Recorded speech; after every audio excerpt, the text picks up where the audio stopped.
De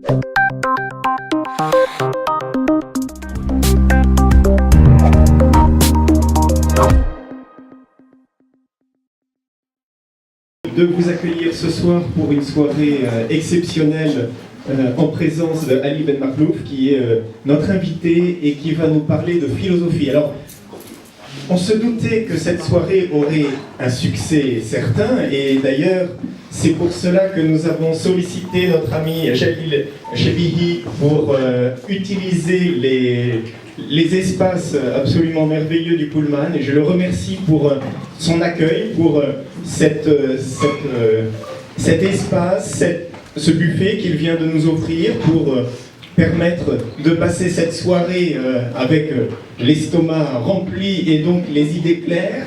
Je le remercie pour son accueil, et c'est vrai que c'est pour nous un partenariat très important que nous vivons à l'Institut français, parce que nous pouvons ainsi étendre notre action au-delà des murs de l'Institut.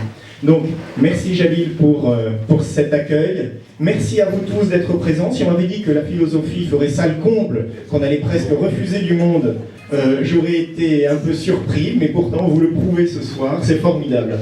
Donc, nous avons poussé les murs et nous avons trouvé suffisamment de chaises pour vous accueillir et passer cette soirée en compagnie de Ali Ben Makhlouf, qui est notre invité, et de Saïd Loukili, qui est son dialoguiste, son interlocuteur, et qui va essayer de tirer toute la substantifique moelle de ce livre que vous nous présentez ce soir. Alors, je voudrais vous dire combien je suis heureux de vous accueillir, combien l'Institut français d'Al Jadida est très heureux d'avoir organisé cette soirée, parce que pour nous, vous êtes non seulement un hôte de marque, mais vous êtes aussi une représentation de ce que notre modeste institution essaie de faire. C'est-à-dire que vous êtes, par votre itinéraire, un trait d'union entre deux cultures, entre la culture française et la culture marocaine. Vous êtes né à Fès, mais vous vivez en France, vous enseignez en France, et vous êtes capable, d'après les ouvrages que vous avez publiés, de parler aussi bien de Montaigne que d'Averroès. Donc vous êtes l'exacte représentation de ce trait d'union, de cet enrichissement que sont ces deux cultures, marocaines et françaises. Et c'est exactement la mission que remplit notre institut, d'essayer de faire vivre, de développer, de soutenir à la fois la création marocaine contemporaine et toute la culture française que nous essayons de faire connaître et de développer à travers nos actions de chaque jour. Eh bien, pour ce trait d'union que vous allez illustrer ce soir, je vous remercie.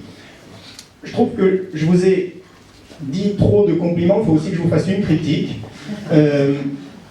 Eh bien, je ne sais pas si ce soir nous recevons... Mais finalement, c'est une critique qu'on pourrait faire à beaucoup de philosophes arabes, et je crois que vous inscrivez dans la continuité. On ne sait pas si on doit parler d'Avicenne ou d'Ibn Sina, si on doit parler d'Averroès ou d'Ibn Rushd.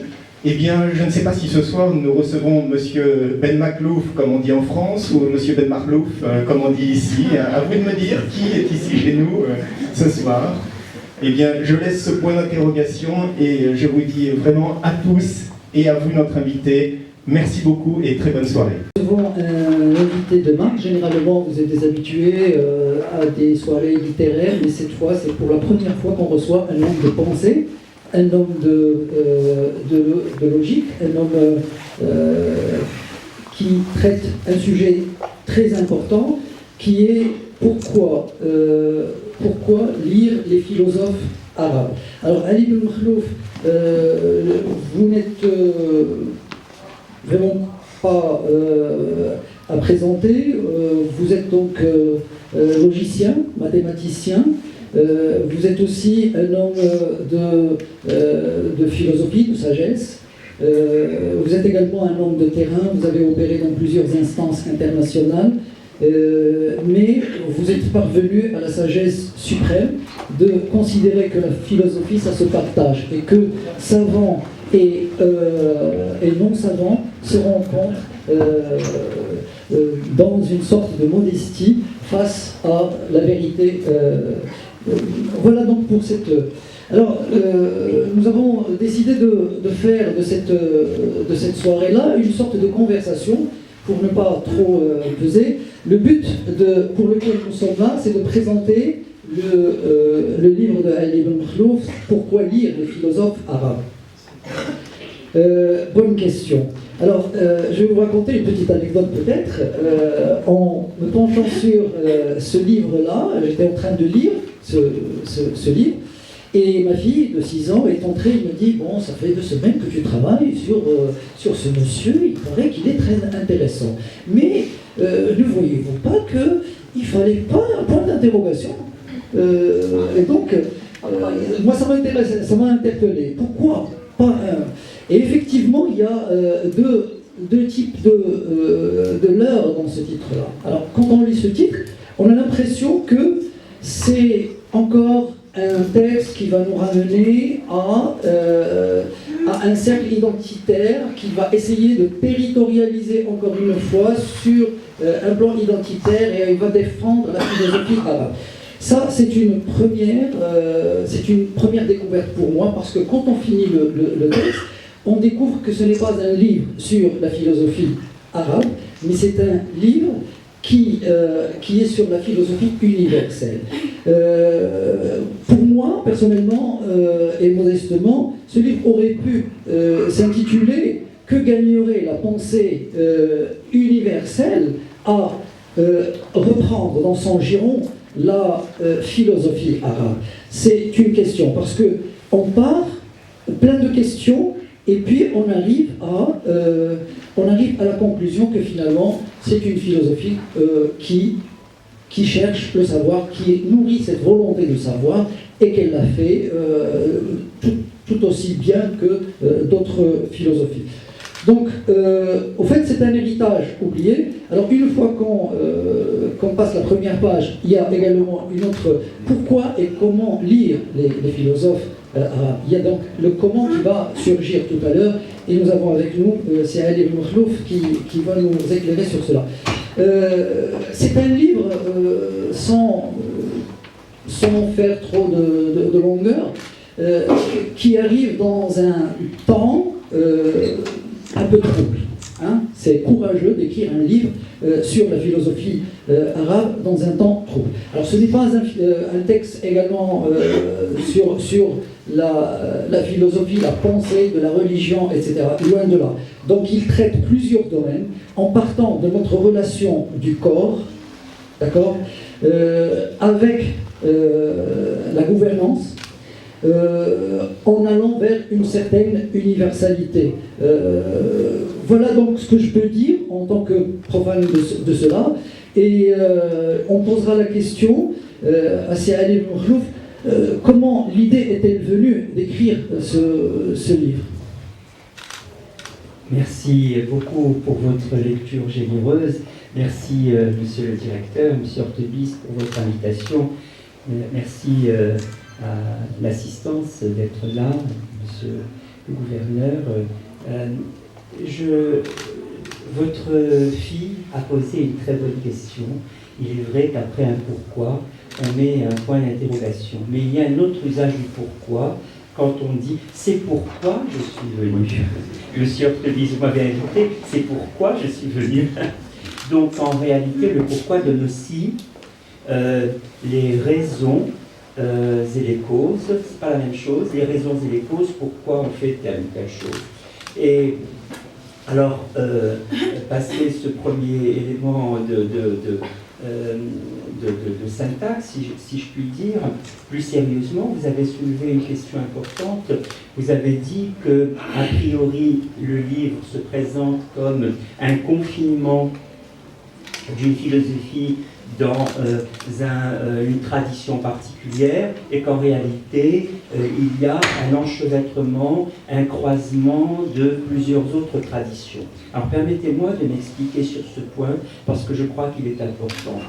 Cette philosophie dont je parle, la philosophie donc arabe, c'est d'abord une philosophie écrite en langue arabe, mais en réalité, elle avait plusieurs confluents, si je puis dire, l'élément perse, l'élément chinois, l'élément indien, le legs grec, et en réalité, elle se situe dans un moment de la pensée entre le 8e et le 15e siècle. J'ai pris ce laps de temps, et ce laps de temps est important parce qu'en réalité, au 8e siècle, il y a une maturation du savoir grec, il y a un legs grec important. Dans cette région méditerranéenne où nous avons fait beaucoup de traductions, il y avait déjà toute l'école d'Alexandrie, la ville qui se situe en Égypte, où on avait déjà approprié le legs ancien de qui? De Platon, d'Aristote, de Galien. Pour la médecine, vous avez mentionné la question du corps. Et quand arrive l'avènement d'une nouvelle religion historique, l'islam, c'est une religion historique parce qu'elle a dit à un moment du temps, au 7e siècle, eh bien, se sont d'abord développées les sciences du sacré, l'exégèse du texte coranique, l'exégèse des dits prophétiques, l'exégèse bien évidemment du droit, parce que c'était des sociétés qui se structuraient en même temps qu'elles se découvraient, puisqu'il y a eu, comme vous le savez, une immense expansion, on pourra y revenir. Et puis, un second moment fut le développement des sciences dites profanes, botanique, agriculture, médecine, arithmétique, astronomie. Et la philosophie était la connaissance des choses en leur vérité, c'est-à-dire qu'elle regroupait toutes ces sciences profanes.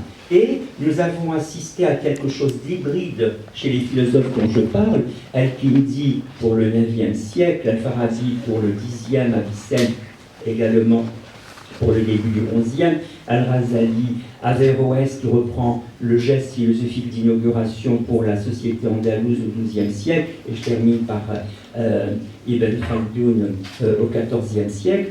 Eh bien, ces philosophes, ils se sont appropriés le legs grec par les traductions, parce qu'il y a eu cette maison de la sagesse, Beit Hikma, en 833 sous le calife Al-Ma'moun, qui a était un moment d'accélération du savoir, au sens, c'est l'accélération du savoir, vous savez, les moments heureux d'accélération du savoir, ça se fait par la traduction.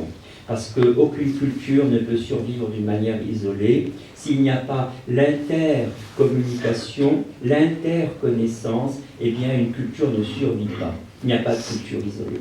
Et donc il y avait ce moment d'accélération du savoir qui a permis au IXe siècle de traduire les grandes œuvres, justement, aussi bien les œuvres logiques, vous les avez mentionnées, que les œuvres métaphysiques, que les œuvres de médecine. Et voilà nos philosophes qui avaient un double héritage, à la fois l'héritage du savoir issu des sciences dites sacrées et le savoir issu des sciences profanes. Et face à cette double affluence, ou ces deux confluents, eh bien, ils se sont dit, il y a une chose qui est importante, il faut acclimater ce savoir grec, et acclimater ce savoir grec dans une société massivement structurée par la religion, et notamment la religion musulmane. Ce n'était pas une mince affaire, parce qu'on aurait pu se dire, eh bien, la religion musulmane a structuré les choses par les sciences du sacré, et finalement, au niveau de l'investissement culturel, il y avait déjà beaucoup de choses. Eh bien, ces philosophes ont dit non, il y a véritablement une histoire de la vérité, et la philosophie, précisément, considère que l'histoire de la vérité s'incarne ici ou là à des moments divers, et il y a eu le moment grec, et il faut en quelque sorte le reprendre comme continuation, pas seulement du moment grec, mais de la prophétie elle-même, si bien que la philosophie s'est développée comme une parole argumentée, qui donne ses raisons, dans une continuité avec la parole inspirée de la nouvelle religion, et c'est ainsi qu'en fait, les philosophes ont justifié l'introduction, les philosophes arabes du Moyen-Âge ont justifié l'introduction de la philosophie grecque par cette idée que l'histoire de la vérité est une, Vous avez parlé de l'universel et de l'humanité dans son unité. Ils étaient persuadés qu'il y a une unité de l'humanité, que nous ne vivons pas une incarcération civilisationnelle qui fait que les civilisations sont comme des compartiments incommensurables les uns avec les autres. Non, en réalité, il y a, comme je le disais, de l'interconnaissance qui rend viable chacune des cultures. Et pour ce faire, précisément, ils ont inscrit la religion musulmane elle-même dans une histoire de la vérité en disant « Nous ne faisons que continuer par le legs grec le message prophétique, parce que le message prophétique s'est donné d'une manière fulgurante, en un temps court, mais les prophètes, il n'y en a pas tout le temps. Il n'y a pas de prophète après le prophète Mohammed dans cette tradition-là. Donc, du coup, la philosophie va détendre argumentativement ce qui a été donné sous la forme fulgurante et sous une forme assez exceptionnelle. Et c'est ainsi que s'est déployée cette philosophie que, grâce à vos questions, je vais présenter au fur et à mesure. Juste un petit point, parce que vous avez signalé un autre passage du titre, l'héritage oublié. L'héritage oublié, pourquoi? Parce que cette philosophie, en réalité, au XVe siècle, s'est complètement fondue dans la Renaissance naissante, si je puis dire, la Renaissance de Montaigne, vous l'avez cité, M. Artemis, Montaigne. Eh bien, cette philosophie, elle a eu une réussite telle qu'elle s'est anonymisée. C'est-à-dire qu'on ne s'est plus rendu compte que c'était un fond commun de l'humanité. Et donc on n'avait plus besoin de se référer à Avicenne ibn Sina, à Averroès ibn Roche, etc. parce qu'ils avaient en quelque sorte tellement fondu le thym et la marjolaine pour en faire du miel, permettez-moi cette image, ils avaient tellement fait leur miel du lait grec et eux-mêmes, ce miel avait été tellement, si vous voulez, travaillé comme saveur et comme savoir, qu'en fait, ils passaient complètement dans la culture latine, dans les traductions latines. Et donc, la réussite dans la Renaissance et dans les 17e, 18e siècles notamment, fut que cette philosophie a été tout le temps utilisée mais anonymisée, on n'avait même pas besoin de dire Avicenne ou Averroès, et qu'au XIXe siècle, j'en parle au début, il y a eu un moment de rupture où cette culture et cette philosophie a été occultée. Ce n'est pas la même chose qu'être anonymisé, et quelqu'un comme Ernest Renan, contemporain des colonisations, avait dit « Nous n'avons rien à apprendre des Arabes ». Moi, je dis régulièrement que même Marine Le Pen n'oserait pas dire ce qu'Ernest Renan disait. Et donc, Ernest Renan a écrit un ouvrage, Averroès et l'Averroïsme, en disant ces peuples ne nous apprennent rien, ils n'ont fait que imiter pâlement Aristote, imitation pâle, que je critique beaucoup parce qu'il y a une véritable innovation, on y reviendra par vos questions, et qu'en réalité, nous n'avons rien à apprendre. Donc malheureusement, il y a eu finalement une occultation, on n'a pas traduit, etc. Et si vous voulez chercher, disait Ernest Renan, quelque chose de spécifique à ces peuples, allez le chercher dans leur religion, qui de toute façon n'est pas intéressant, parce qu'elle répète tout le temps Dieu est Dieu, sous la forme d'une tautologie, et on n'avance pas. Donc ce sont des peuples sans histoire, qui ont une religion pas intéressante, et leur philosophie qui pourrait les rendre intéressants, c'est une philosophie qui imite les Grecs, autant lire les Grecs. Donc il a tué complètement le socle d'une philosophie qui se voulait complètement, comme vous l'avez si bien dit, universelle et certainement pas identitaire. Je vous remercie pour cette précision, elle était très importante. Merci, si j'ai bien compris, il y a deux types d'anonymat. Il y a un anonymat qui est imposé, mais il y a l'anonymat dans ce sens que finalement la philosophie arabe était victime de son succès. Ma question, et là on rentre un petit peu dans les choses sérieuses, il y a eu donc comment s'est fait ce transfert entre la tradition platonicienne et d'Aristote pour donner quelles sont les chaînes de pensée qui ont que cette philosophie nous a proposées. Merci, c'est une très très bonne question. Effectivement, philosopher, c'est catégoriser le réel, c'est proposer des chaînes conceptuelles qui permettent de se débrouiller, si je puis dire. Et en fait, Platon et Aristote, ce qu'ils ont apporté, c'est une structuration de la pensée qui fut absolument fascinante. Pas fascinante au sens d'un enchantement passager, mais fascinante au sens où les philosophes arabes ont d'abord développé quelque chose de très fort, qui est, les sciences de la logique. Et les sciences de la logique, c'est quoi? C'est qu'est-ce que concevoir, qu'est-ce que juger, qu'est-ce que raisonner, qu'est-ce que définir, qu'est-ce que réfuter, qu'est-ce que produire une persuasion, qu'est-ce que construire une image. Monsieur fait de très belles sculptures ici dans le hall. Qu'est-ce que construire une image au sens de la poétique, au sens les sciences relatives à la fabrication.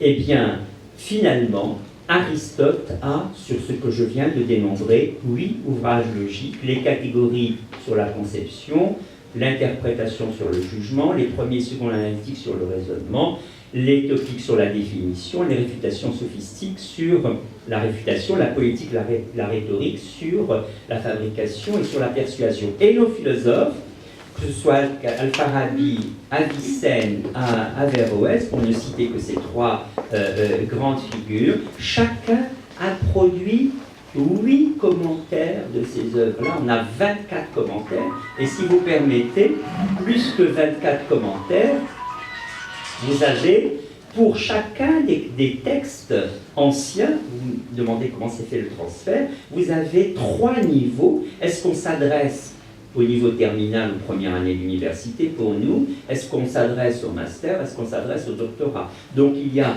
des œuvres qui résument Platon et Aristote, Murtasar. Il y a des œuvres qui les commentent ligne à ligne, des commentaires moyens, paraphrasis en grec. Et il y a des grands commentaires qui citent intégralement le texte, qui citent tous les commentaires auxquels le texte a donné lieu, et qui citent et qui développent précisément les pensées originales de ces 3 que j'ai cités. Donc par la logique, c'est fait effectivement ce transfert. Et bien sûr par la médecine, parce qu'effectivement ces philosophes furent médecins. Avicenne, vous le savez, sa pharmacopée est extraordinaire, héritière de Galien, qui a permis Avicenne a structuré les sciences de la médecine jusqu'en 1685, jusqu'à la découverte par Harvey de la circulation du sang, qui finalement fait du cœur le centre, la circulation du sang qui fait que le cœur n'est plus le centre comme il le fut chez Avicenne, mais le cerveau devient le centre. Mais pour Avicenne, il y avait encore une dette à l'égard d'Aristote, une théorie cardiocentrique, parce qu'il y avait une question qui n'est pas absurde du tout. Le cœur gère la partie basse du corps, la partie haute du corps, et donc il y avait quand même une question dans Avicenne qui était magnifique.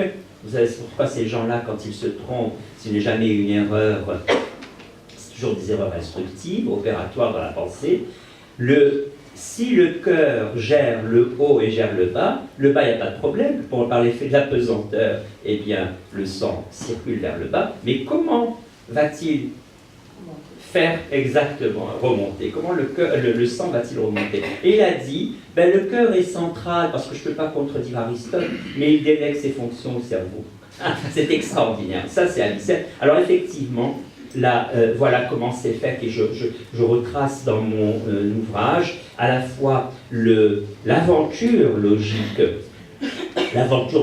qui a spécifié à travers les 8 œuvres, j'espère ne pas vous avoir embrouillé avec les points, mais qui a surtout insisté sur les 3 méthodes de lecture des textes. La lecture rhétorique qui cherche à convaincre de prime abord, la lecture dialectique qui pèse et sous-pèse les propositions opposées, et la lecture démonstrative qui, elle, parvient à, par des propositions générales, universelles, à traiter un problème sous forme géométrique tel qu'il puisse précisément donner lieu à une construction d'une figure, notamment, je pense à tous les commentaires euclidiens de cette philosophie. si vous permettez, avant d'y arriver. Donc il y a une tradition Aristote et Platon. Donc Aristote dans le langage, dans la logique, donc il a installé le syllogisme, puis Platon avec une certaine rhétorique que vous dites très proche du Coran et du discours religieux. Et puis après, donc, ça s'est fait par le moyen de la traduction. Alors, commenter, que vous avez serié comme ça, petit commentaire, grand commentaire et commentaire de synthèse, est-ce qu'on peut considérer l'effort de traduction comme une pensée en soi? Est-ce que le commentaire est suffisant? Et puis, il y a une autre question, comme ça, je vous céderai la parole.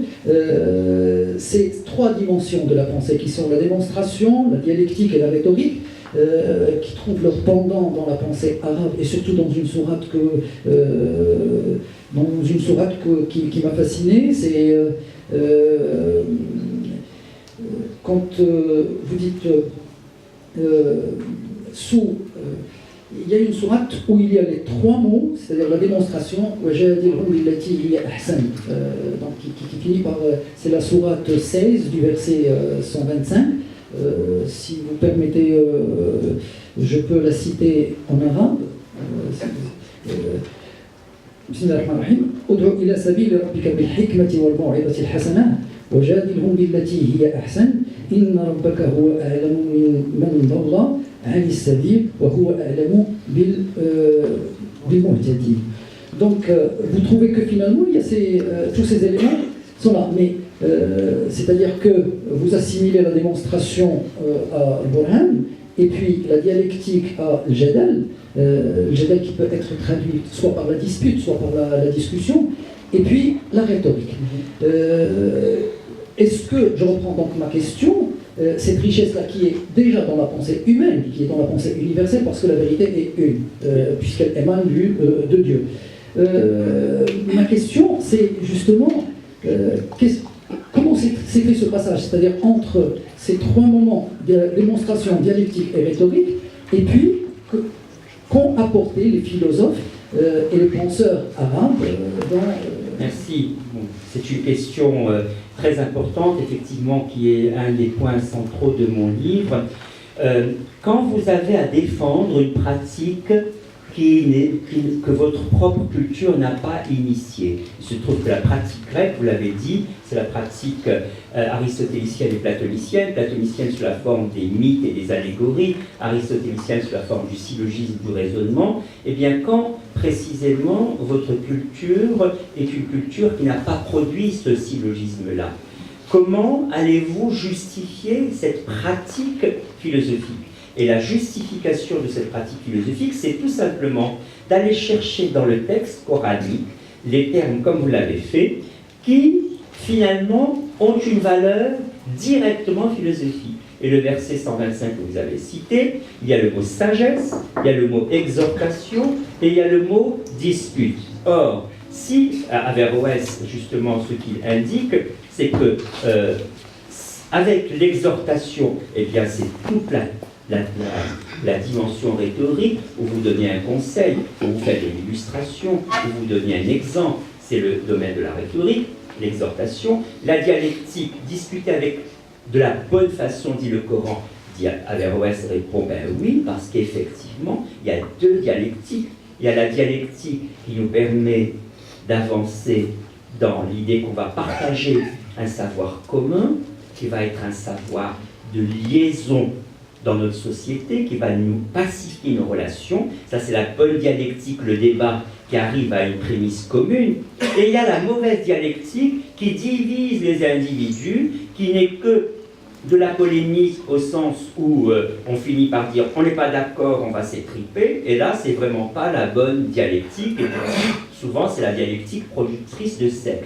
Et donc, il va chercher dans le Coran lui-même les outils pour montrer que nous avons dans le Coran de quoi ouvrir sur la connaissance des autres parties du monde, notamment la partie grecque. Et précisément, le mot sagesse est essentiel, parce que le mot falsafa, vous savez, quand vous êtes à Bagdad au IXe siècle pour Al-Kindi, ou à Averroès au XIIe siècle à Cordoue, comment faire rentrer la falsafa? Bon, c'est une onomatopée reprise de philosophie, mais comment la justifier? Ils ont eu cette stratégie extraordinaire de la faire entrer par la sagesse. Alors vous allez me dire, mais c'est tarte à la crème, sagesse et philosophie, c'est la même chose. Pas du tout, parce que sagesse, c'est une expression qui figure dans le texte coranique, et falsafa ne figure pas dans le texte coranique. Donc il faut arriver à dire que la sagesse dont parle le Coran, on a fait descendre sur vous le livre et la sagesse, eh bien la sagesse, c'est précisément ce que d'autres peuples ont appelé philosophie. Et vous avez comme ça des assignations de sens à partir du texte sacré pour retrouver d'autres pratiques. La sagesse devient le mot stratégique pour faire entrer la philosophie dans les sociétés arabo-musulmanes, et à côté de la sagesse, alors cette sagesse, c'est la philosophie, sous sa forme la plus haute, à savoir, vous l'avez dit, la démonstration. Pourquoi? Parce que quand on cherche à connaître, autant prendre le modèle le plus parfait. Le modèle le plus parfait, c'est le syllogisme. Le syllogisme, c'est quoi? Lui-même, c'est un raisonnement qui, à partir de deux prémices, donne une troisième. Tous les Grecs sont des hommes, tous les hommes sont mortels, tous les Grecs sont mortels. Vous avez accru votre savoir par la dernière proposition et vous augmentez votre stock de vérité. Et c'est ainsi que le syllogisme va s'introduire comme moyen. Et Averroès ajoute quelque chose d'extraordinaire, la charia, dont on nous rebat les oreilles partout, sous toutes les formes absolument crispantes qui donnent des crampes mentales aujourd'hui, eh bien la charia, c'est quoi? La loi divine, c'est tout simplement un programme dans le texte sacré pour aller chercher la connaissance. Averroès reprend tous les versets, il dit « Ô vous qui êtes doués de clairvoyance, eh bien, essayez de comprendre le monde autour de vous. » Et si comprendre autour de soi, c'est ça ce que dit la loi divine. La loi divine est conforme à la définition par Aristote de la philosophie, à savoir la connaissance des choses telles qu'elles sont. Et on a ainsi une loi divine qui n'est pas réduite à un code pénal qui n'a jamais existé dans le texte coranique, on pourra y revenir, mais qui est précisément promue à un niveau épistémique de compréhension. La loi divine, c'est une injonction pour aller chercher la connaissance. Et donc, c'est ce que développe Averroès, au sens où il fait remonter en quelque sorte au niveau de l'intelligence tout ce que d'autres ont voulu mettre au niveau de la sanction. Permettez-moi un dernier point, c'est ce qui fait, ça peut vous sembler étonnant, mais la figure de l'intellectuel à la Renaissance, c'était l'intellectuel arabo-musulman. Dans Pic de la Mirandole, quand il veut dire que nous sommes en présence d'un intellectuel, eh bien il cite Avant-Passe, Ibn Tofeil, Abou Bakr, il cite Avicenne, il cite Averroès, parce que ce sont des philosophes qui se sont mis sous l'égide de l'intellect, une vie menée par l'intellect, et croyez-moi, quand votre vie se met sous les lumières de l'intellect, il n'y a que le meilleur qui puisse vous arriver. Merci.